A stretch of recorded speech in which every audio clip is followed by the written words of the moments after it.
আপনি কি জানেন সত্য কথা বললেও গীবতের গুনাহ হতে পারে? অবাক লাগছে তাই না? আমিও প্রথম যখন এই হাদিসটা জেনেছিলাম তখন অবাক হয়েছিলাম।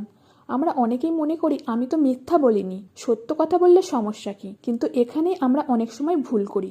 রসুলুল্লাহ সাল্লাল্লাহু আলাইহি ওয়াসাল্লাম আমাদের এ বিষয়ে এমন একটি শিক্ষা দিয়েছেন যা জানার পর হয়তো আজ থেকেই আপনি নিজের কথাবার্তার দিকে আরও খেয়াল রাখবেন। তাই ভিডিওটা শেষ পর্যন্ত দেখুন, কারণ আজ হয়তো আমরা বুঝতে পারবো এমন কিছু কথাও গীবত হতে পারে যেগুলোকে আমরা কখনো গীবতই মনে করিনি। একদিন নবীজি সাল্লাল্লাহু আলাইহি ওয়াসাল্লাম সাহাবাদের জিজ্ঞেস করলেন, তোমরা কি জানো গীবত কি? সাহাবারা বললেন, আল্লাহ ও তার রাসূলই ভালো জানেন। তখন নবীজি সাল্লাল্লাহু আলাইহি ওয়াসাল্লাম বললেন, তোমার কোনো মুসলিম ভাইয়ের এমন কোনো কথা তার অনুপস্থিতিতে বলা যা সে শুনলে কষ্ট পাবে, এটাই গীবত। সাহাবারা আবার জিজ্ঞাসা করলেন, ইয়া রাসূলুল্লাহ, যদি কথাটা সত্য হয়? রাসূলুল্লাহ সাল্লাল্লাহু আলাইহি ওয়াসাল্লাম বললেন, যদি সত্য হয় সেটাই গীবত, আর যদি সত্য না হয় তাহলে সেটা অপবাদ। একটা উদাহরণ দিয়ে বলছি, ধরুন আপনার এক বন্ধু সত্যিই একটু রাগী।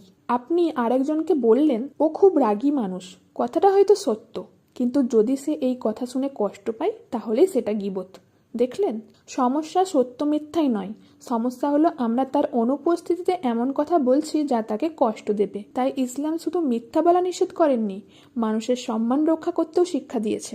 এখন প্রশ্ন হলো, তাহলে আমরা কি করব? আমরা কিভাবে বাঁচব? খুব সহজ। কথা বলার আগে নিজেকে একটা প্রশ্ন করুন, ওই মানুষটা যদি এখন আমার সামনে দাঁড়িয়ে থাকতো আমি কি একই কথা বলতাম? যদি উত্তর না হয় তাহলে সেই কথাটা না বলাই ভালো। অনেক সময় চুপ থাকাটাই সবচেয়ে সুন্দর আমল। আচ্ছা, এবার কুরআন আমাদের এ বিষয়ে কি শিক্ষা দেয় সেটাও জেনে নিই। গীবত যে কত বড় গুনাহ সেটা বোঝানোর জন্য আল্লাহ তাআলা কুরআনে এমন একটি উদাহরণ দিয়েছেন যা শুনলে আমাদের গা শিউরে ওঠে। আল্লাহ তাআলা সূরা হুজুরাতের 12 নম্বর আয়াতে বলেন, তোমাদের কেউ কি তার মৃত ভাইয়ের গোশত খেতে পছন্দ করবে? অবশ্যই তোমরা তা ঘৃণা করবে। একটু ভাবুন তো, এই দৃশ্যটা কল্পনা করতেই আমাদের ঘৃণা লাগে। ঠিক এভাবে একজন মানুষের অনুপস্থিতিতে তার সম্মান নষ্ট করাও আল্লাহর কাছে অত্যন্ত অপছন্দের কাজ। একবার শুধু ভাবুন, আজ যদি আমি এই পৃথিবী ছেড়ে চলে যাই, আমার আমলনামায় যদি কোনো মানুষের গীবতের গুনাহ লেখা থাকে, তাহলে আল্লাহর কাছে আমি কি জবাব দেব? একটু ভেবে দেখুন। একটা ছোট্ট কথার জন্য, একটা আড্ডার জন্য বা কয়েক মিনিটের গল্পের জন্য আমরা কি এমন একটা গুনাহ নিয়ে আল্লাহর সামনে দাঁড়াতে চাই? তাই আজ থেকেই চেষ্টা করি কোনো মানুষের দোষ নয়, বরং নিজের দোষগুলো নিয়েই ব্যস্ত থাকতে। প্রিয় দর্শক, আমরা অনেক সময় না বুঝেই গীবত করে ফেলি। আজ থেকে চেষ্টা করি আমাদের জিহ্বাকে হেফাজত করতে।